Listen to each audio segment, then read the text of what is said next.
Good morning, dear students. We are discussing second chapter of partnership, that is change in profit sharing ratio. बच्चों कल इस chapter का first topic calculation of sacrifice of gain वो हमने कर लिया था। उम्मीद आप बच्चों को समझ आ गया होगा। काफी इजी टॉपिक है, मैथमेटिकल है। आज का टॉपिक स्टार्ट करने से पहले बच्चों आपसे कुछ बात करना चाहता हूँ। बच्चों जो वीडियोस में हर रोज यूट्यूब पर अपलोड कर रहा हूँ, आप बच्चों से रिक्वेस्ट है कि इन वीडियोस को रेगुलरली देखिए। हर रोज का लेक्चर हर रोज अटेंड करिए। ऐसा ना हो कि कोई बच्चा 2 दिन 3 दिन या 4 दिन की वीडियोस एक ही दिन इकट्ठी देख रहा है। अगर कोई स्टूडेंट ऐसा कर रहा है तो इट इज नॉट फेयर। बच्चों अगर आपने अकाउंटेंसी पढ़नी है, अकाउंटेंसी समझनी है, तो थोड़ा थोड़ा हर रोज समझना होगा। It is a gradual process. हर रोज थोड़ा थोड़ा आगे बढ़ना पड़ेगा। मैं मानता हूं कि we all are facing difficult situation due to the spread of coronavirus. बच्चों, but still I assure you that you can score 100 out of 100 in accountancy. अगर आप ईमानदारी से मेहनत करते हैं, कंसेप्ट्स में आपको क्लियर कर रहा हूं, न्यूमेरिकल प्रैक्टिस आप घर पे करते हैं, हर रोज का लेक्चर हर रोज अटेंड करते हैं, तो बेटा मैं दावा करता हूं कि you can score very good marks in accountancy. ठीक है बच्चों, तो आज का टॉपिक है गुडविल। बच्चों चेंजिंग प्रॉफिट शेयरिंग रेशो, इस चैप्टर में आगे बढ़ने से पहले हमें एक टॉपिक करना होगा कि what is goodwill and how is it valued. Goodwill क्या है और इसका वैल्यूएशन कैसे होता है। तो सबसे पहले मैं डिस्कस कर रहा हूं what is goodwill and what are its features. Goodwill के बारे में बच्चों आपने प्लस वन में पढ़ रखा है। गुडविल का मतलब है reputation earned by a firm through its honesty, through its hard work. अगर कोई फर्म ईमानदारी से काम कर रही है, मेहनत से काम कर रही है, अपने कस्टमर्स को बढ़िया सर्विस प्रोवाइड कर रही है, तो ऑब्वियस है कि मार्केट में उसका नाम होएगा, ज्यादा से ज्यादा कस्टमर्स उस फर्म के पास आएंगे। तो फर्म ने जो नाम कमाया है, जो रेपुटेशन कमाई है, इसी को हम क्या कहते हैं, गुडविल। तो गुडविल की डेफिनेशन क्या होगी, देखो मैंने बोर्ड पर लिखा है, goodwill is the value of the reputation of a firm. It is value of the reputation of a firm which enables it to earn higher profits in comparison to other firms in the same trade. हमने जो नाम कमाया है, जो reputation कमाई है, इसी को हम गुडविल कहते हैं। And due to this goodwill we can earn higher profits in comparison to other firms in the same trade. बच्चों आपने ऑब्जर्व किया होगा, आप मार्केट में जाते हैं, कई दुकानदार ऐसे हैं जिनके पास कस्टमर्स की भीड़ लगी रहती है, और कई दुकानदार ऐसे भी हैं जो खाली बैठे रहते हैं। तो what is this, this is goodwill. ठीक है, आगे है गुडविल की फीचर्स। टोटल 6 पॉइंट्स मैंने बोर्ड पर लिखे हैं। ये फीचर्स पढ़ने के बाद आपको अच्छे तरीके से क्लियर हो जाएगा कि ये गुडविल क्या है।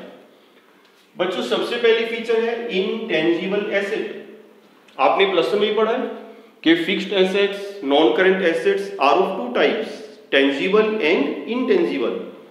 तो गुडविल देखिए बच्चों कैसी एसेट है, ये टेंजिबल है, intangible.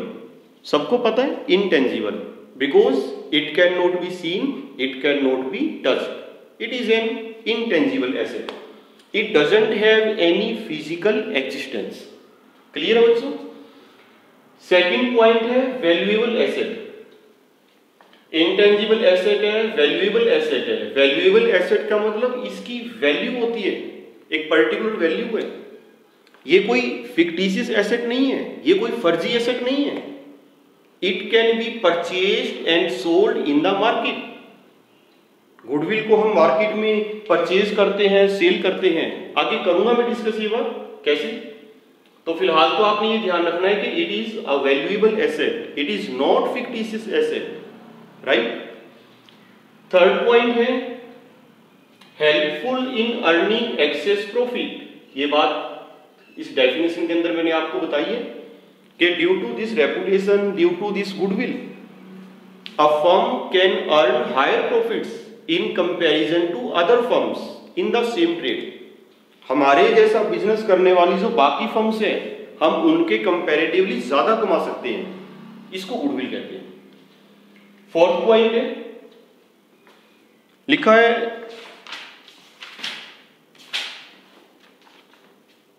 its value is liable to constant fluctuations. Its value is liable to constant fluctuations. Means इसकी कोई वैल्यू फिक्स नहीं है कि आज हमारी गुडविल की वैल्यू 5 लाख है तो 2-3 साल के बाद भी वैल्यू इतनी ही रहेगी, ऐसा नहीं है। सबको पता है हमारी जो गुडविल है, हमारी जो रेपुटेशन है, इसकी वैल्यू टाइम के साथ साथ इंक्रीज भी हो सकती है और डिक्रीज भी हो सकती है। बच्चों, कहा भी जाता है कि नाम कमाने में तो कई साल लग जाते हैं, जिंदगी लग जाती है, लेकिन नाम खराब करने में तो कुछ भी टाइम नहीं लगता। तो टाइम के साथ साथ हमारी फर्म की जो गुडविल है वो इंक्रीज भी हो सकती है और डिक्रीज भी हो सकती है। Its value is liable to constant fluctuations. ठीक है बच्चों, नेक्स्ट पॉइंट मैंने क्या लिखा है, पढ़िए। आगे लिखा है it is sold only when entire business is sold. बच्चों, सेकंड पॉइंट में मैं आपको बता रहा था, जब मैं कह रहा था कि ये वैल्यूएबल एसेट है, मैं कह रहा था कि it can be purchased and sold in the market. Market में सेल हो सकती है, लेकिन it is sold only when entire business is sold. ऐसा नहीं है कि आज मेरी दुकान है मार्केट में और आज मैंने अपनी गुडविल सेल कर दी 2 लाख रुपए की, ऐसा नहीं है। गुडविल बिकेगी कब? When entire business is sold. मान लो मैं अपना रनिंग बिजनेस सेल कर देता हूं, अपनी चली चलाई दुकान ही सेल कर देता हूं, तो जो मेरा बिजनेस परचेज कर रहा है उससे मैं बिल्डिंग के नाम का चार्ज करूंगा, फर्नीचर के नाम का चार्ज करूंगा, स्टॉक के नाम का चार्ज करूंगा, मैं गुडविल के नाम का भी चार्ज करूंगा। क्योंकि जो नाम हमने कमाया, जो रेपुटेशन हमने कमाई है, जिस रेपुटेशन को कमाने में हमने इतने साल लगा दिए, तो हम बायर से उस रेपुटेशन के नाम का भी चार्ज करेंगे। तो it is sold only when entire business is sold. और लास्ट पॉइंट क्या है बच्चों? Difficult to calculate exact value of goodwill. बिल्कुल ठीक है, क्योंकि इंटेंजिबल एसेट है, फर्म की रेपुटेशन है। अब किसी फर्म की गुडविल कितनी है, उसकी वैल्यू कितनी है, 5 lakh rupees, 10 lakh rupees, 15 lakh rupees. It's very difficult to estimate, to calculate exact value of goodwill. Exact value तो कैलकुलेट करना डिफिकल्ट है, बट हम एस्टिमेट कर सकते हैं on the basis of profits. वो डिस्कस करेंगे हम आगे लेटर ऑन कि कैसे हम इसकी वैल्यू एस्टिमेट करते हैं, बट इट्स डिफिकल्ट। तो टोटल फीचर्स कितनी होगी बच्चों? 6। इंटेंजिबल एसेट है, सेकंड वैल्यूएबल एसेट है, not fictitious asset, helpful in earning excess profits, its value is liable to constant fluctuations, value increase भी हो सकती है, डिक्रीज भी, it is sold only when entire business is sold, and last one is it's difficult to calculate exact value of goodwill. ठीक है बच्चों, तो ये था what is goodwill and what are its features. I think आपको clear हो गया होगा। अब आगे चलते हैं बच्चों, एक टॉपिक इसमें दिया हुआ है, factors affecting the value of goodwill. There are so many factors which affect the value of the goodwill of a firm। तो बच्चों ये फैक्टर्स इजी है, बुक्स में से आप खुद रीड कर सकते हो, मैं इसको अवॉइड कर रहा हूँ। फिलहाल जो मेरा कंसंट्रेशन है, मेरा फोकस है वो न्यूमेरिकल पोर्शन पर है, थोड़ी बहुत थ्योरी भी मैं साथ साथ डिस्कस कर रहा हूँ, तो फैक्टर्स आपने खुद पढ़ने हैं। इसके आगे एक बड़ा इंपॉर्टेंट टॉपिक है क्लासिफिकेशन ऑफ गुडविल।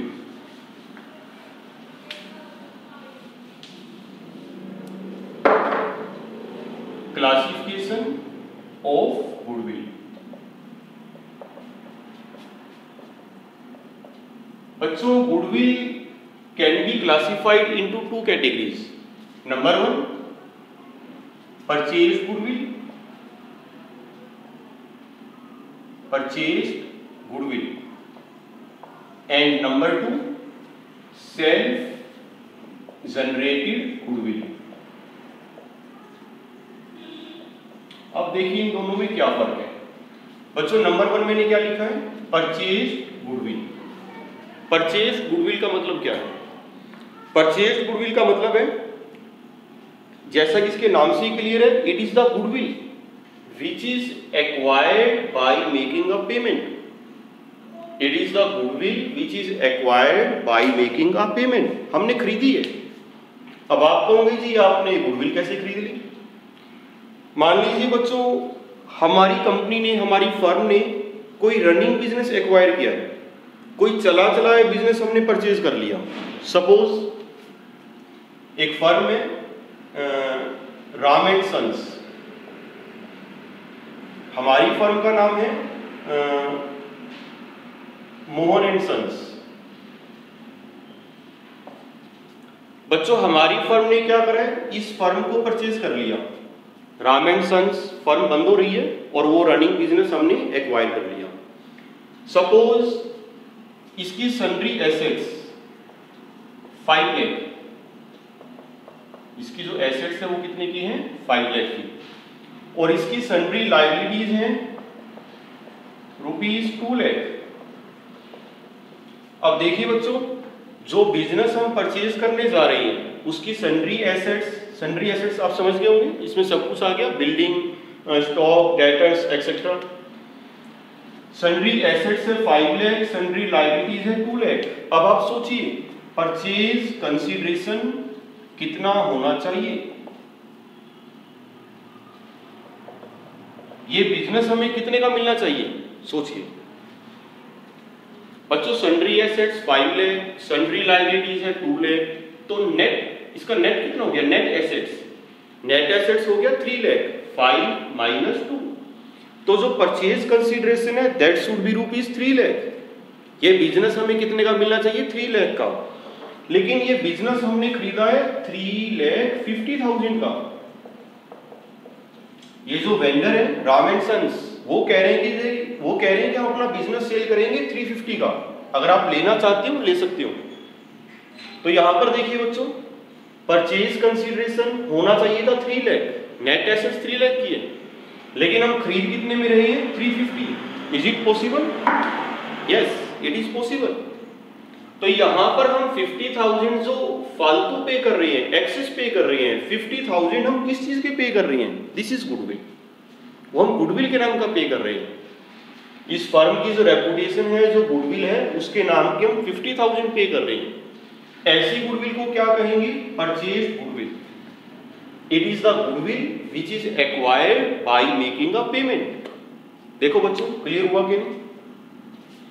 अगर आप कहते हो तो मैं इसकी जर्नल एंट्री भी कर सकता हूं, वैसे वो हमने आगे पढ़नी है जब हम कंपनी अकाउंट स्टार्ट करेंगे। इसकी जर्नल एंट्री क्या करेंगे, मोहन एंड सन्स की बुक्स में देखिए, sundry assets account debit how much 5 lakh, to sundry liabilities account how much 2 lakh. ठीक चल रही है, एसेट्स भी ली है हमने, लायबिलिटी भी ली है, एसेट्स डेबिट, लायबिलिटी क्रेडिट। अब ये जो वेंडर है राम एंड सन्स, इस वेंडर के हमने देने कितने हैं, इसके हमने देने हैं 3.5 लाख। ठीक हो गया?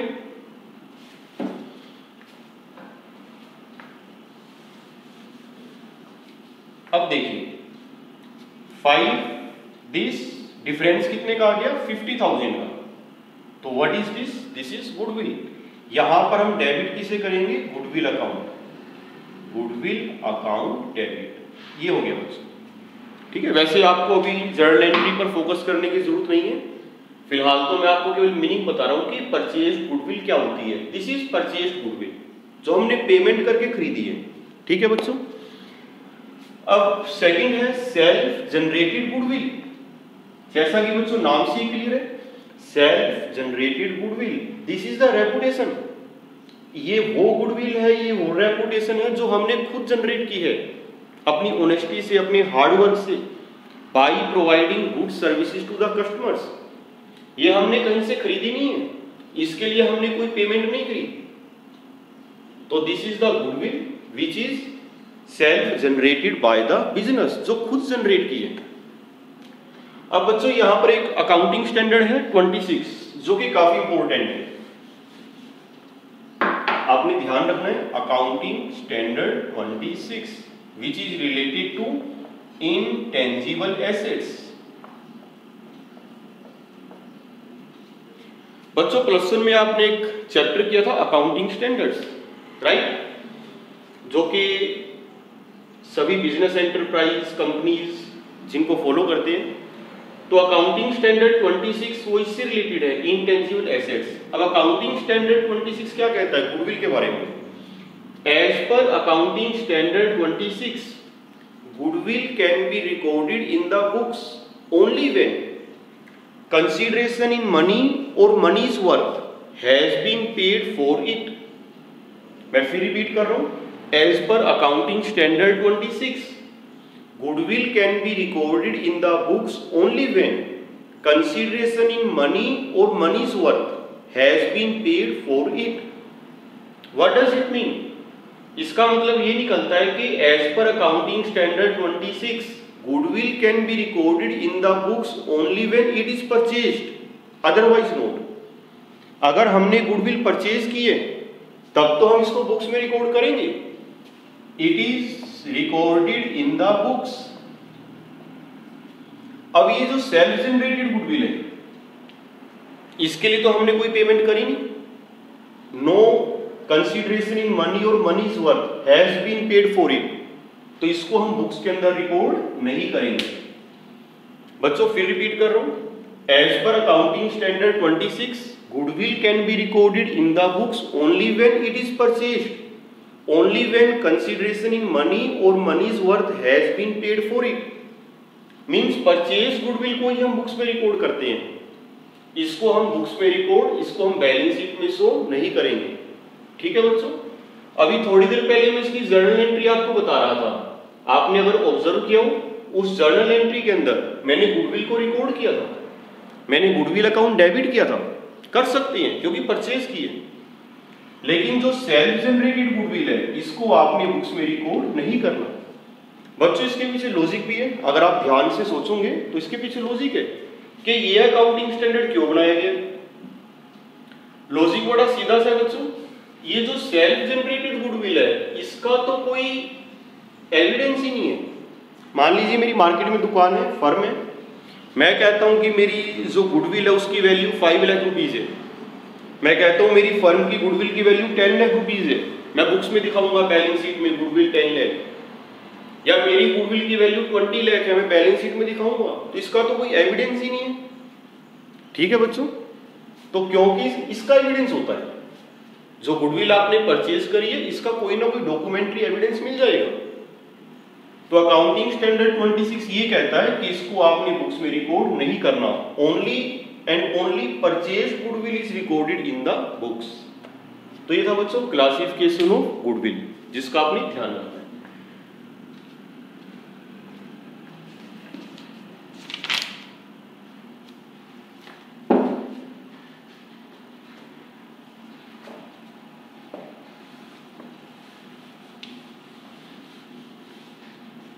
बच्चों एक टॉपिक और कर रहे हैं. क्वेश्चन है कि what is the need for valuation of goodwill.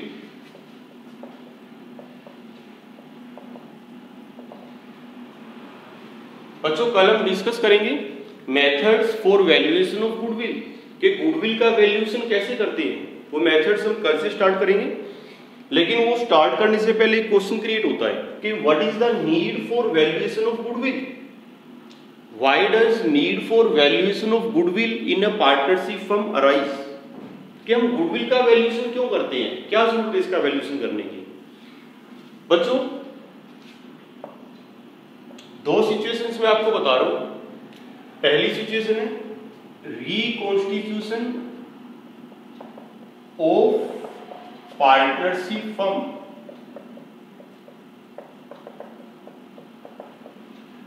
Second अभी डिस्कस करेंगे. बच्चों need for valuation of goodwill in a partnership firm arises in two situations. Number 1 मैंने बोर्ड पर लिखा है reconstitution of partnership firm. Reconstitution means change in partnership agreement. बच्चों मैंने कल भी बताया था आपको इसका मीनिंग.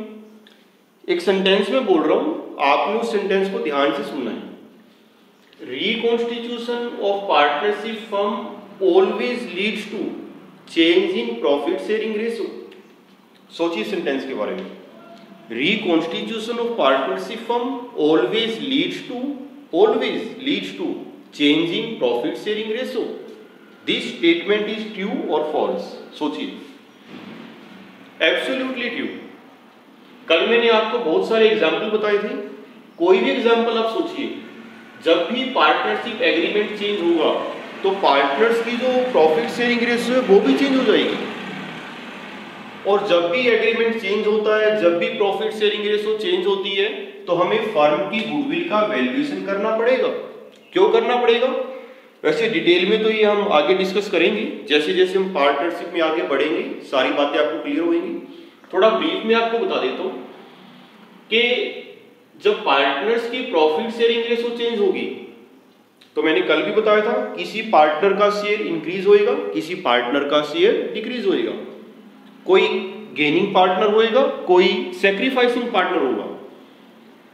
तो जब भी रिकॉन्स्टिट्यूशन होता है, जब भी प्रॉफिट शेयरिंग रेशियो चेंज होती है, तो उस केस में क्या होएगा, gaining partner will compensate to the sacrificing partner. जैसे दो पार्टनर है ए और बी, पहले इनकी रेशियो थी 2:1 और अब इनकी रेशियो है 1:1। अब देखिए इस एग्जांपल में कौन सैक्रिफाइस कर रहा है, कौन गेन कर रहा है। बी का शेयर पहले 1/3 था, लेकिन अब तो 50% हो गया, इंक्रीज हो गया। इस एग्जांपल में जो बी है वो गेन कर रहा है और ए जो है वो सैक्रिफाइस कर रहा है। तो जब भी पार्टनरशिप एग्रीमेंट चेंज होता है, जब भी प्रॉफिट शेयरिंग रेशियो चेंज होती है, gaining partner has to compensate to the sacrificing partner proportionate amount of goodwill. वो कंपनसेट करेगा। ये बातें आपको समझाई जाएंगी आगे। तो फिलहाल तो बच्चों ये ध्यान रखना कि जब भी पार्टनरशिप फर्म का रिकॉन्स्टिट्यूशन होगा, हमें फर्म की गुडविल का वैल्यूएशन करना पड़ेगा। दो सिचुएशन में आपको कह रहा हूं। फर्स्ट पॉइंट बच्चों क्लियर है, प्रॉफिट शेयरिंग रेशियो चेंज हो रही है, या कोई नया पार्टनर एडमिट हो रहा है, या किसी पार्टनर की डेथ हो जाती है, या कोई पार्टनर रिटायर हो जाता है, या टू पार्टनरशिप फर्म्स आपस में अमलगमेट हो रही है। व्हाटएवर बी द केस, जब भी रिकॉन्स्टिट्यूशन होगा, फर्म की गुडविल का वैल्यूएशन हमें करना पड़ेगा, so that gaining partner can compensate to the sacrificing partner. कैसे कंपनसेट करते हैं वो हम आगे के लेक्चर्स में डिस्कस करेंगे। सेकेंड सिचुएशन है when entire business is sold। मान लीजिए हम फर्म ही बंद करने जा रहे हैं, अपना बिजनेस बंद करने जा रहे हैं, हम अपना बिजनेस सेल करने जा रहे हैं, हम अपना चला चलाया बिजनेस किसी को सेल कर रहे हैं, हम फर्म छोड़ रहे हैं। तो बच्चों मैंने कहा था कि जब हम अपना बिजनेस सेल करेंगे, हम बिल्डिंग के नाम का चार्ज करेंगे, हम स्टॉक के नाम का चार्ज करेंगे, हम फर्नीचर के नाम का चार्ज करेंगे, हम गुडविल के नाम का भी चार्ज करेंगे। तो उस केस में भी हमें फर्म की गुडविल का वैल्यूएशन करना पड़ेगा। तो दो केस हो गए बच्चों। अगर कोई पूछता है कि what is the need for valuation of goodwill in a partnership firm, तो आपने कहना है in two situations, number 1 reconstitution and number 2 entire business is sold. ठीक है। अब अगला क्वेश्चन है कि वैल्यूएशन कैसे करना है बच्चों, वो हम कल के लेक्चर में डिस्कस करेंगे। कल हम पढ़ेंगे methods for valuation of goodwill, कि कैसे इसका वैल्यूएशन करना है। आज के लेक्चर में बस इतना ही। ठीक है बच्चों, थैंक यू वेरी मच।